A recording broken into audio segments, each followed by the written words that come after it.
on the topic of like relationships, I've always wanted to know, like, what do you do if you're dating someone who has different interests than you? Like, when does it become a deal breaker? Like, what do you think?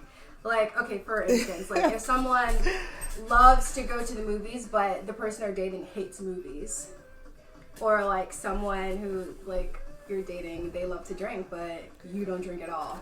When does it become a deal breaker, or do opposites just attract? I feel sometimes opposites attract, but for the most part, I believe when you're of like mind, you'll tend to get along better if you do things together. I mean, that's just like, I like going out dancing, so why would I take someone who doesn't like to dance to the club? So, I mean, some people really don't mind, but me personally, I don't think it doesn't do me any justice to date someone opposite. I have tried it, and at the end of the day, at the end of the relationship, I wasn't happy. Okay, so like give us like a specific example like of when it happened, like to you. Okay, so I'm dating this guy and I liked him. He was to me a good guy, but he didn't like to go out. So he didn't like to go out, and he was an introvert, so he didn't really like to socialize. So I'm more of an extrovert type. So when it was time to go to different functions, I guess you could say functions, he was not available to go.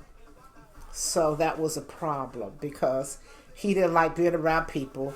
He didn't like, music. He didn't like dancing. So if I went to a party, I would have to still go by myself. Or if I went to a family function, I would still have to go by myself. So I think it's best if you meet someone with like minds. Okay. That way you can, have a dance. It's like, you want to have a dance partner for life. You don't want to have someone and still have to dance alone. Yeah. That's my analogy. Yeah. Even though I found that, like, a lot of times, like, especially now, I sometimes like to dance alone. Like, there will be times when, like, if I'm with someone and we go to the club, then I'm just, like, kind of, like, well, that must be the millennial way. That must be... that must be the millennial way. Back in my generation, we always had a dance partner. Yeah, but sometimes they just harsh the flow. Like, sometimes they just get in the way. I'm like, you gotta move out the way because I'm about to kill it. So yeah, but still, you still don't want to dance alone all the time. That's all I'm saying. Yeah, and you go to a wedding and you bring your boyfriend or husband to a wedding, you still don't want to dance alone. Yeah. You want to have a dance partner. Yeah. So... Now, this is unrelated, but it's probably, like, one of the funniest dating stories you've ever told me. Like, tell us about the time when you were, like, you had a couple friends, and there was one friend you had, and you told him you were sick. And then, so, I couldn't hang out. Okay, that was one of those moments. I'm not proud, but I used to date this guy who was a professional bowler. He was a professional bowler, but he didn't like doing anything else but bowling. Like his whole bubble was bowling. So he didn't like going out. He didn't do whatever, but he didn't want me to go either. So he wanted me to go bowling with him, which after a while that became very boring because I'm not bowling for money. He is. So he every once in a while, I guess he did go, or either it was just this one particular time, he just went to every club in the DMV area looking for me because I said I was sick, and when he tried to get in contact with me, I wasn't available. So he got me at this one club, and I was jamming away with this other guy who was, dancing. And it was just not good. It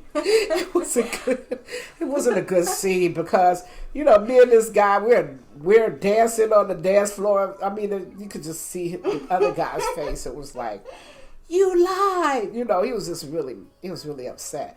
So the moral to the story is if you don't get what you want or need at some point, you're going to go out looking for it. So this is a fact, and I think maybe like the new age thing to do for ladies is to go to the gay clubs and then just have a good time. Oh my gosh, that's not, well, that must be a millennial But that's thing where as people well. can dance, and like ladies can go there and feel safe. Hey, you got John Love brothers that go to the gay clubs and still hit on straight women, so I don't know. Either or. I just, like I said, that must be a millennial thing, because I think that's something my girlfriends and I wouldn't do. Yeah, but you guys also used to be able to go to regular clubs and dance, like actually dance. And it's not like that at normal clubs. Like it's actually like kind of like really uncomfortable, really creepy vibes most times. And it just feels really unsafe, like at a lot of the clubs I've been to.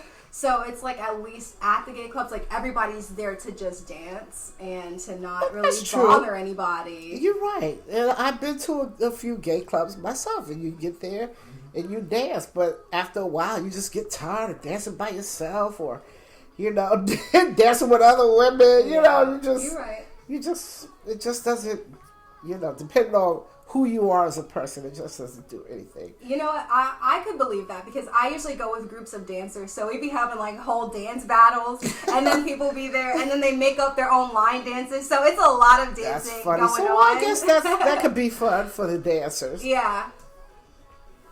But so I guess like that's funny. I think we should have a segment like called like crazy club stories, because I have one. I went to Ultra Bar in DC, which is an 18 and up club. Super overrated. If you are 21 and over, I would not suggest it, especially because if you're an 18 and up club and you're buying a drink, like that gives me creepy vibes, because you should just go to a 21 and up club. Like, why are you buying drinks at an 18 and up club? I don't know. I feel like that was weird. But I just feel like that's like where all the creeps go, like all the creepy men. But it's like 4 different levels, and it's like all types of different music on each level. And there was a girl it was like on the first level, and there was a girl, and she was loud, she was doing a lot. And she had like slipped and fell like on her face, and her drink really got all over the place, and some of it got on me.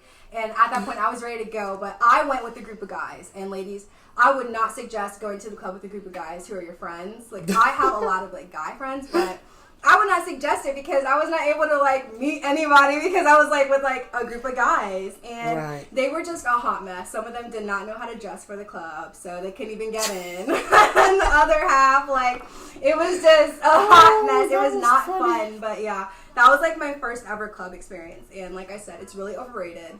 I just recommend going to the gay club. But so that's that for that segment. Okay, are you ready for Zumba? Okay, let's do this. There's no time limit. No, I was telling you that was 10 minutes. Yeah, I'm aware. That was cool. Are we almost over our time? There's no time limit. Oh. All right.